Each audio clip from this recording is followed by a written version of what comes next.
Hello, everyone, and welcome to our English Learning Podcast. I'm your host, and today we are going to talk about a very useful grammar structure. This structure is would have plus past participle. Many learners find it confusing, but don't worry, by the end of this episode, it will be much clearer. We are divided this video into 5 parts. Please stay with us and learn how to use the structure is would have plus past participle. Thank you for inviting me. I'm very excited to explain this topic today. This structure is very common in spoken and written English. Learners hear it in movies, conversations, and exams, so it's important to understand it well. Let's start with something simple. What does would have usually talk about? Would have usually talks about the past, but not a real past. It talks about an imaginary or unreal past. It describes something that did not happen, but we imagine the result. So when I say I would have helped you, what does it mean? It means you did not help, but you are imagining that help. There was a reason why it didn't happen. Can you give a very easy example for beginners? Of course. Listen to this sentence. I would have called you, but I was busy. This means I did not call you. The reason is that I was busy. That sounds clear. So there is usually a reason after the sentence. Yes, very often. We usually use but to give the reason. The reason explains why the action did not happen. Let's break the structure. What is the form? The form is very simple. Would plus have plus past participle. For example, would have eaten, would have gone, would have seen. Many learners make mistakes here. What kind of mistake? A very common mistake is using past simple. For example, learners say, I would have went. This is incorrect. And the correct sentence is? I would have gone, because gone is the past participle of go. So past participle is very important. Yes, it is necessary. Without it, the sentence is wrong. Let's talk about daily life examples.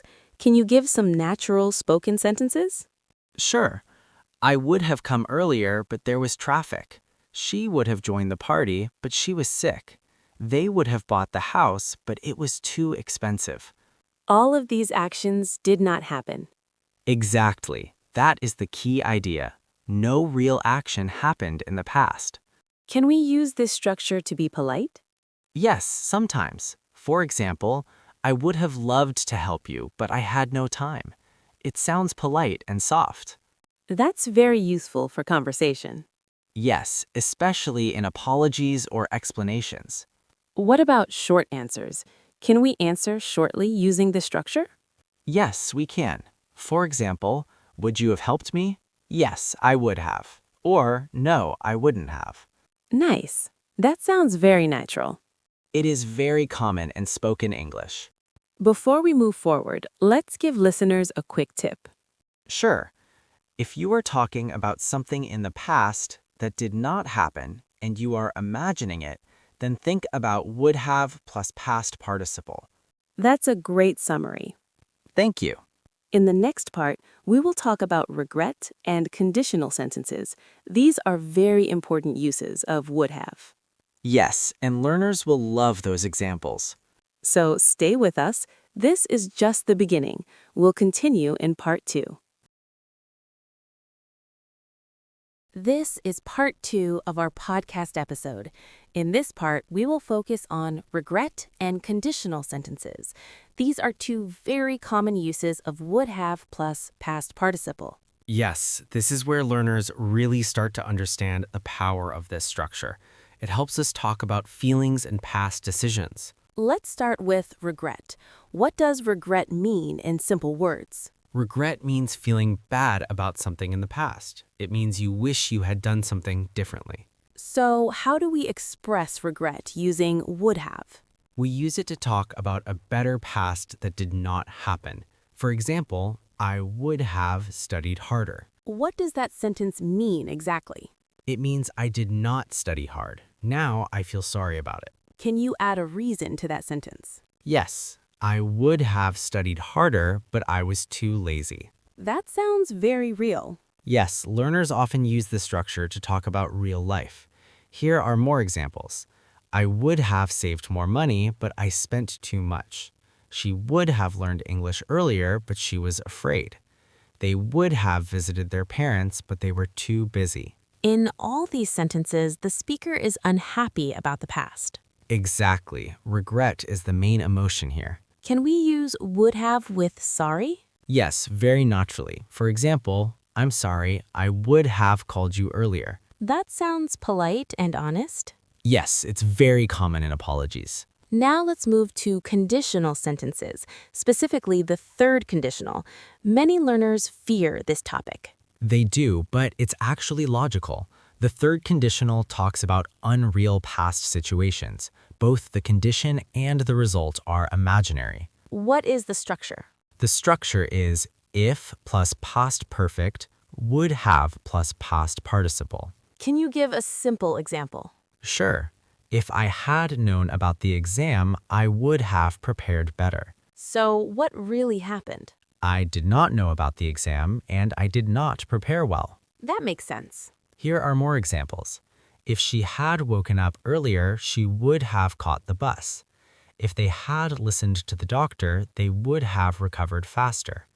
If we had left on time, we would have arrived earlier. All unreal past situations. Yes, we are imagining a different past. What mistakes do learners usually make here? One big mistake is mixing tenses. For example, if I knew, I would have gone. Why is that wrong? Because both parts must talk about the past.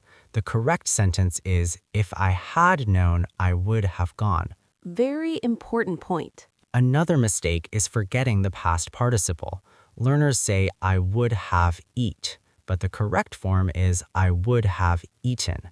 Let's try a quick practice. I'll say a sentence and you complete it. Okay, let's try. I had more time. I blank finished the work. I would have finished the work. Great. Another one.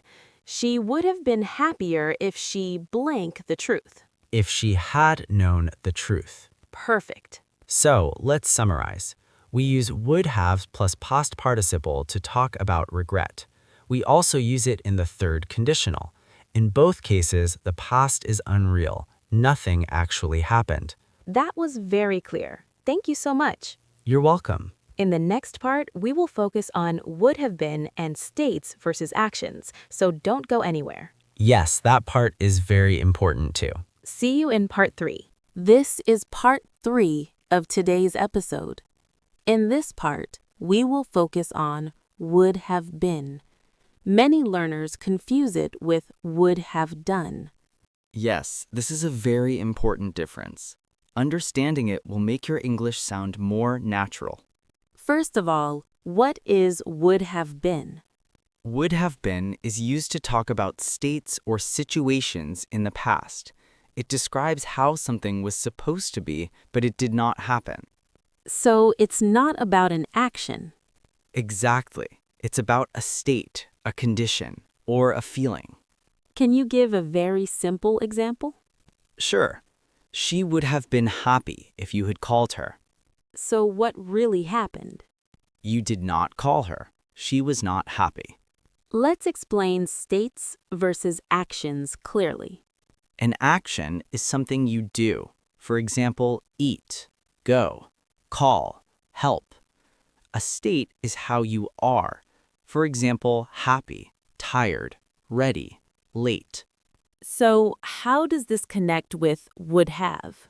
For actions, we usually say, I would have helped. For states, we usually say, I would have been happy. That makes it very clear.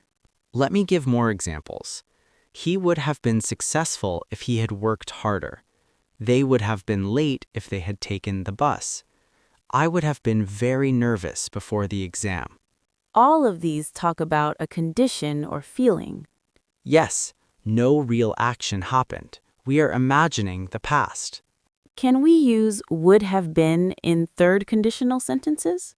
Yes, very often. For example, If she had followed the rules, she would have been safe. So she didn't follow the rules. And she was not safe. Everything is unreal. Another example? If we had booked earlier, the hotel would have been cheaper. That's a very real-life example. Let's compare two sentences. Okay, I would have helped you. I would have been helpful. good comparison. The first one talks about an action. The second one talks about a state or quality. So both are correct, but meanings are slightly different. Exactly. What mistakes do learners make with would have been?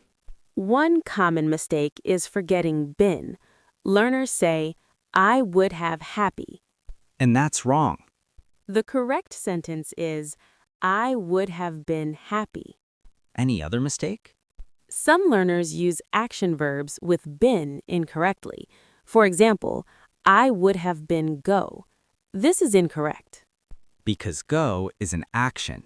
Yes, it should be, I would have gone.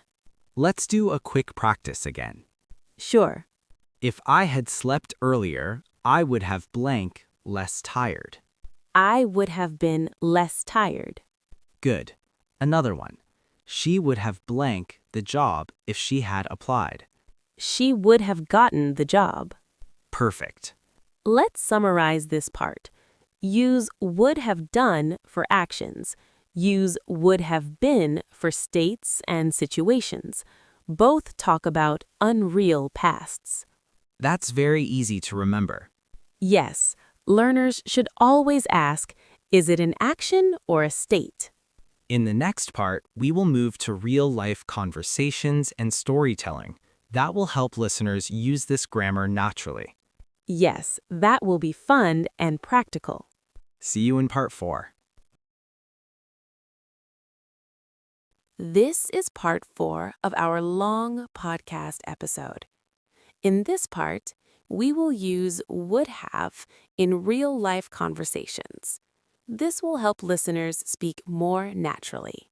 Yes, grammar becomes easy when we see it in real situations. Storytelling is one of the best ways to learn. Let's imagine a simple daily situation.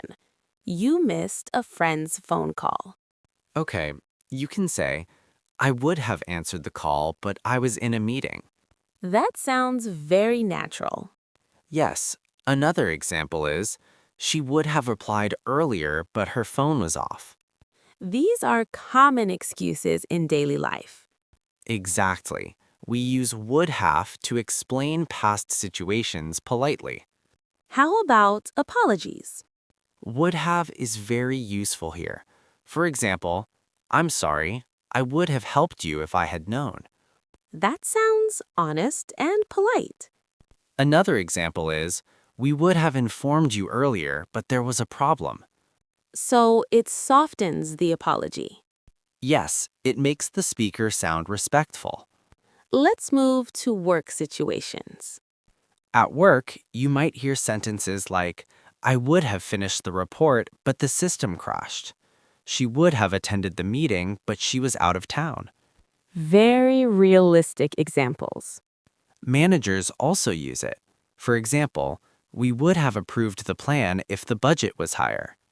Now, let's tell a short story. Okay, last year, I missed an important interview. I would have arrived on time, but my bus broke down. I would have been very confident in that interview. If I had reached the office earlier, I would have impressed the manager. That story uses the structure many times. Yes, it helps listeners see how natural it is. Can we use would have to give advice after something happens? Yes, we can. For example, you would have avoided the problem if you had listened to me. That sounds like advice after the mistake. Exactly. Parents and teachers use this a lot. Can we express emotions using this structure? Yes, I would have been very proud if you had won. She would have been upset if you had ignored her. That sounds very expressive. Yes, it adds emotion to speech. What mistakes happen in real conversations? People sometimes overuse would have. Not every past sentence means it. We use it only for unreal pasts. Good reminder. Another mistake is pronunciation. In fast speech, would have sounds like would've. Yes, learners often don't recognize it. For example, I would have helped you. This is very common in spoken English. Let's do a short role play. Okay, Why didn't you come to the party? I would have come, but I had a family emergency. Why didn't you tell me earlier? I would have told you, but I didn't have your number. That sounds very natural. So, in real life, we use would have to explain, to apologize, to tell stories, and to express feelings. That was very practical. Yes, learners should try to use it in daily speech. In the final part, we will revise everything and talk about common mistakes and quick tips. Yes, that will complete the lesson. See you in part 5. In part 5, we will revise everything we learned. We will also talk about common mistakes. Finally, we'll give some easy tips for learners. Yes, this part will help listeners feel confident. Revision is very important for grammar. Let's start with a simple revision. What does would have plus past participle mean? It talks about an unreal past. It describes something that did not happen. We imagine a different result. So it is not about real history. Exactly. It is about imagination and reflection. Can you list the main uses one by one? Yes. First, we use it for imaginary past situations. Second, we use it to show regret. Third, we use it in the third conditional. Fourth, we use would have been for states and situations. That's a clear list. Let me give some fast examples. I would have helped you. She would have called earlier. They would have arrived on time. I would have been happier. He would have been ready. These examples cover actions and states. Yes, and all of them are unreal pasts. Let's talk about mistakes. What is the most common mistake? Using the wrong verb form. Learners say, I would have went. And the correct form? I would have gone. Always use the past participle. Any other mistake? Yes, some learners say, I would gone. That's incomplete. Correct sentence is, I would have gone. Do learners sometimes misuse it for real past events? Yes, they do. For real past, we use past simple. For example, I missed the bus yesterday, not I would have missed the bus yesterday. Good clarification. Let's talk about pronunciation. In spoken English, would have becomes would have. For example, I would have helped you. She would have been happy. This helps learners understand native speakers. Yes, it's very important for listening. Let's do some quick listener practice. Complete this sentence. I would have called you, but busy. Was busy. Good. Another one. If I had known earlier, I would have. Reacted differently. Excellent. Can you give some easy memory tips? Sure. Ask yourself 3 questions. Is it about the past? Did it not happen? Am I imagining it now? If the answer is yes, Then use would have plus past participle. many learners feel afraid of grammar. What would you say to them? Don't be afraid. Mistakes are part of learning. Use this structure in small sentences first. Practice it in daily conversation. That's encouraging. Today, we learned how to use would have done for actions, would have been for states, and third conditional for unreal pasts. This episode covered everything step by step. Yes, from basics to real-life use. Thank you so much for joining us today. This was a long but very useful episode.